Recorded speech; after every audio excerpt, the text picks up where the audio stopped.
সবজির দাম কিছুটা কমলেও মিলছে না সয়াবিন তেল। পেঁয়াজের ঝাঁঝের সাথে বাড়তি আলুর দাম।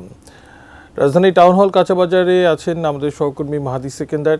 আজকে সকালের কাঁচা বাজারের খবরাখবর জানতে এই মুহূর্তে তার সঙ্গে আমরা সরাসরি যুক্ত হচ্ছি।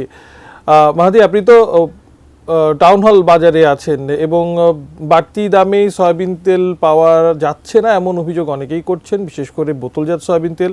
বাজারের পরিস্থিতি আসলে কি, আর আজকে সকালে গত সপ্তাহের চাইতে কোন কোন সবজির দামের তারতম্য আপনার চোখে পড়লো, এ ব্যাপারে কি বলছেন ভোক্তা এবং ব্যবসায়ীরা?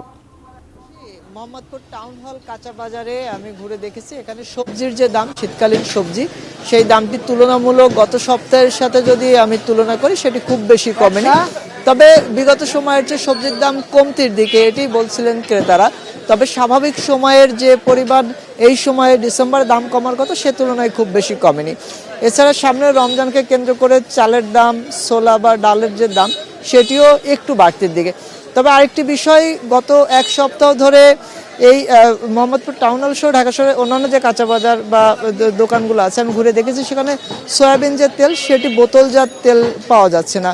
হাতে গোনা দুই একটি কোম্পানির তেলের সরবরাহ থাকলেও অন্যান্য যে কোম্পানি রয়েছে সে সকল কোম্পানির তেলের সরবরাহ একদমই নেই, এবং বাড়তি দাম দিয়েও ক্রেতারা এই দোকানগুলোতে আসলে তেল পাচ্ছে না। তো সেই অভিযোগটি ক্রেতারা করছেন, যেমনটি একই সাথে বিক্রেতারা বলছেন তারা অ্যাডভান্স তেলের অর্ডার দিয়ে টাকা জমা দিয়েও তারা তেল পাচ্ছেন। এটি একটি সংকট তৈরি হয়েছে, এবং যে কারণে যে তেল মজুদ আছে বা দোকানগুলোতে আছে সেটিও ক্রেতাদের বাড়তি দামে কিনতে হচ্ছে।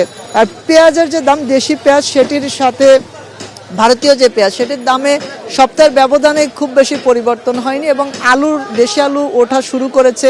সেই আলু বাজারে আসার ফলে পুরাতন যে আলু থাকে সেটির দাম কমে আসে, তবে সেই জায়গাটিও খুব বেশি পরিবর্তন নেই।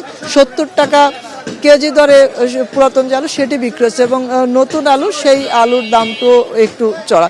তো বাজার যে সংশ্লিষ্ট এখানকার যারা বিক্রেতা আছেন তারা বলছেন যে তারা পাইকারি বাজার থেকে বাড়তি দামে কেনার কারণেই সবজি সহ অন্যান্য যে জিনিস সেটি তাদের বাড়তি দামে বিক্রি করতে হয়। ক্রেতারা বলছেন যে সামগ্রিকভাবে বাজার নিয়ন্ত্রণের জন্য, বাজার মনিটরিংয়ের জন্য সরকারের সংশ্লিষ্ট যে দপ্তরগুলো রয়েছে তাদের যে তদারকি, সেই সব বিষয়ের অনুপস্থিতি তারা বলছেন। এটি যদি আরও জোরদার করা হয় এবং সেই জায়গাটিতে মধ্যস্বত্বভোগী বা সুবিধাভোগীদের নিয়ন্ত্রণ করা যায়, সেক্ষেত্রে দাম আরও কমে আসবে। শশী, মোহাম্মদপুর টাউন হল কাঁচা বাজার থেকে আমার কাছে এই ছিল সর্বশেষ।